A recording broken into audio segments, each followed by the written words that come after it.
Jó estét kívánok, kedves nézőim! Bemutatom az internátus életét.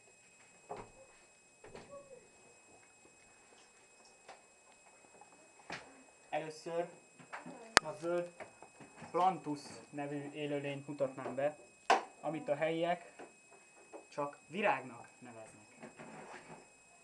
Az a különlegessége, hogy ez nem itt termett az internátusban, hanem ezt az iskolából hozta az egyik diák. Itt bentebb, hátrébb élnek a Homo sapiens coelestusok. Amint látják, itt a homo nem csak az embert jelenti. Csinálunk is egy interjút az egyik lakóval. Jó napot kívánok! Milyen itt az élet?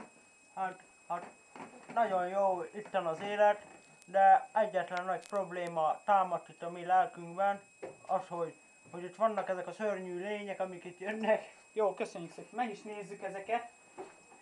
Nagyon óvatosan. Ezek először eleinte ez a szobatársam étele volt. De a minap elkezdtek mozogni. Nokedli volt benne.